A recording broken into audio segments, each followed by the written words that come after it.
नमस्कार। आज हम एक बहुत ही खास और कह सकते हैं रहस्यमयी जगह की गहराई में उतर रहे हैं। यह है अलवर, राजस्थान का प्रसिद्ध पांडुपोल हनुमान मंदिर। हमारे पास जो जानकारी है वो एक वीडियो से ली है हमने। ये वीडियो इस प्राचीन मंदिर के इतिहास, महाभारत से जुड़ी इसकी कहानी और यहाँ लगने वाले एक बहुत बड़े मेले के बारे में बताता है। लगता है ये वीडियो किसी ऐसे चैनल का है जो खास तौर पर आध्यात्मिक जगहों और उनके रहस्यों पर ही फोकस करता है। जी। तो आज कोशिश यही रहेगी कि इस वीडियो की मदद से पांडुपोल के एसेंस को, मतलब उसके सार को समझें कि भैया जगह है कहाँ, इसका हजारों साल पुराना कनेक्शन क्या है और ऐसा क्या है कि हर साल लाखों लोग यहाँ आते हैं। चलिए शुरू करते हैं ये पड़ताल। बिल्कुल। तो सबसे पहले लोकेशन की बात करते हैं। ये पांडुपोल मंदिर आखिर है कहाँ? वीडियो बताता है कि ये जगह अलवर शहर से कोई 35-40 किलोमीटर दूर है। और सबसे दिलचस्प बात, सरिस्का टाइगर रिजर्व के बिल्कुल अंदर, घने जंगलों के बीच। सोचिए, एक टाइगर रिजर्व के अंदर इतना पुराना मंदिर, ये सुनने में ही कितना रोमांचक लगता है ना। बिल्कुल, और शायद यही चीज इसे सबसे खास बनाती है। अरावली की पहाड़ियों के बीच घना जंगल। वीडियो में ये भी बताया गया है कि मंदिर तक पहुंचने का जो रास्ता है वो सरिस्का के मेन गेट से अंदर होकर जाता है, और रास्ता भी काफी घुमावदार है। तो वहां पहुंचना अपने आप में एक अनुभव है, जंगल के बीच से गुजरना। हाँ, और एक और बात जो वीडियो में पता चली वो भी काफी इंटरेस्टिंग है कि जो प्राइवेट गाड़ियां हैं जैसे कार या बाइक, उनको मंदिर तक जाने की इजाजत सिर्फ मंगलवार और शनिवार को ही है। अगर बाकी दिनों में जाना है तो फिर सरिस्का सफारी की जीप लेनी पड़ती है। वही एकमात्र तरीका है। ये नियम शायद इसलिए होगा ताकि जंगल का माहौल और जानवर ज्यादा डिस्टर्ब ना हो। हाँ, संभवतः यही वजह होगी। और ये दिखाता भी है कि कैसे इस जगह पर आध्यात्मिकता और वन्य जीव संरक्षण दोनों साथ साथ चल रहे हैं। टाइगर रिजर्व के अंदर होने का मतलब ये है कि वहाँ का जो नेचुरल एनवायरनमेंट है वो अद्भुत है। वीडियो में भी जिक्र है वहाँ के घने जंगल का, पहाड़ों का, और एक खूबसूरत झरने का भी, जो खासकर बारिश के मौसम में उस जगह की सुंदरता को कई गुना बढ़ा देता होगा। तो ये सिर्फ एक तीर्थ स्थल ही नहीं है, बल्कि प्रकृति प्रेमियों के लिए भी एक शांत जगह है। सही कहा। अब जरा इसके इतिहास में चलते हैं। वीडियो के हिसाब से ये मंदिर लगभग 5000 साल पुराना माना जाता है। महाभारत काल से इसका सीधा कनेक्शन जुड़ता है। वीडियो ये भी बताता है कि इसे संत निर्भय दास जी ने बनवाया था, पर इसकी जो असली प्रसिद्धि है वो तो महाभारत की एक घटना से है। हाँ, संत निर्भय दास जी का नाम आता है, लेकिन वीडियो का जो मुख्य फोकस है वो महाभारत की कहानी पर ही है। वही कहानी जो इस जगह को इसका नाम देती है और इसका महत्व भी बताती है। और कहानी भी बड़ी दिलचस्प है। एक तरह से शक्ति के अभिमान पर विनम्रता की जीत दिखाती है। हाँ, कहानी कुछ ऐसी है जैसा वीडियो में बताया कि पांडव जब वनवास में थे तो वो इसी जंगल से गुजर रहे थे। तो रास्ते में भगवान हनुमान एक बूढ़े बंदर का रूप लेकर लेट गए। रास्ता रोक लिया उन्होंने। अब पांडवों में भीम को अपनी ताकत का बड़ा घमंड था। उन्होंने उस बूढ़े बंदर से हटने को कहा, पर जब वो नहीं हटे तो भीम ने सोचा कि अपनी ताकत से हटा दूं। और यही कहानी में ट्विस्ट आता है। वीडियो कहता है कि भीम ने अपनी पूरी ताकत लगा दी, लेकिन वो हनुमान जी को हिला तक नहीं पाए। यहां तक कि उनकी पूंछ उठाना भी भीम के लिए नामुमकिन हो गया। और बस यहीं भीम का सारा घमंड चूर चूर हो गया। उन्हें अपनी शक्ति की लिमिट का पता चल गया। अच्छा, फिर क्या हुआ? उसके बाद हनुमान जी अपने असली विशाल रूप में प्रकट हुए। उन्होंने भीम को दर्शन दिए और आशीर्वाद भी दिया। वीडियो के अनुसार इसी घटना की वजह से इस जगह का नाम पड़ा पांडुपोल। यहाँ पोल का मतलब है दरवाजा या द्वार। ऐसा माना जाता है कि हनुमान जी ने भीम और बाकी पांडवों के लिए यहाँ से आगे जाने का रास्ता, एक तरह का द्वार खोला था। अरे वाह! तो पांडु मतलब पांडव और पोल यानी द्वार, पांडवों के लिए खुला दरवाजा। और कमाल की बात यह है कि वीडियो में यह भी बताया गया है कि वहां असल में एक प्राकृतिक चट्टान है जिसका आकार बिल्कुल दरवाजे जैसा है। ये तो बड़ा गजब का संयोग है। बिल्कुल, ये उस पौराणिक कहानी को एक फिजिकल फॉर्म देता है, कह सकते हैं। और मंदिर की एक और बहुत खास बात है जिसका जिक्र वीडियो में बार बार आया है, वो है हनुमान जी की मूर्ति।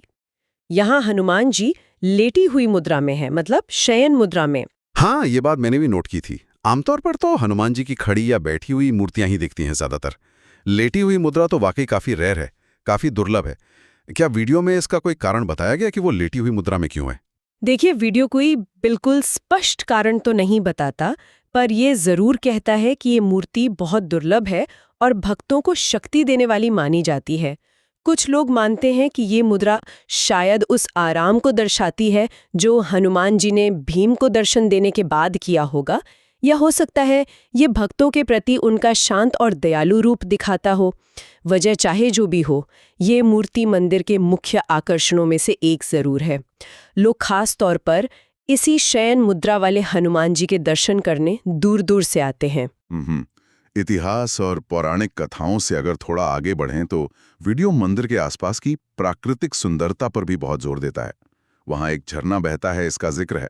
जरा सोचिए आप, हजारों साल पुराना मंदिर, घना जंगल, ऊंचे पहाड़ और पास में बहता हुआ झरना, कितना शांत और सुकून देने वाला सीन होगा। निश्चित रूप से। और यही तो इस जगह की खूबी है। ये धार्मिक आस्था के साथ साथ नेचर लवर्स को भी खींचती है। जैसा वीडियो में बताया गया, क्योंकि ये सरिस्का टाइगर रिजर्व का हिस्सा है, तो जाहिर है यहाँ आने वालों को वाइल्ड लाइफ देखने का मौका भी मिल सकता है। बाघ, हिरण, कई तरह के पक्षी। ये वाकई प्रकृति, आध्यात्मिकता और इतिहास का एक अनोखा संगम है। यहाँ आकर सिर्फ भगवान के दर्शन ही नहीं होते, बल्कि प्रकृति की गोद में एक अलग ही शांति मिलती है। चलिए अब उस चीज पर आते हैं जिसका वीडियो में काफी जोर शोर से वर्णन किया गया है, पांडुपोल मेला। बताया गया है कि हर साल भादो महीने के शुक्ल पक्ष की अष्टमी को यहाँ एक बहुत बड़ा मेला लगता है। ये तिथि अगर हम देखें तो शायद अगस्त या सितंबर के महीने में आती है ना? जी हाँ, बिल्कुल। और इसे पांडुपोल हनुमान जी लाखी मेला कहते हैं।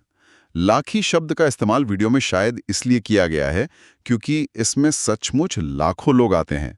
ये अलवर और आसपास के पूरे इलाके का एक बहुत बड़ा धार्मिक और सामाजिक इवेंट होता है। हाँ, वीडियो में मेले के माहौल का अच्छा खासा जिक्र है कि ये मेला कई दिनों तक चलता है। पूरा इलाका एकदम भक्तिमय हो जाता है।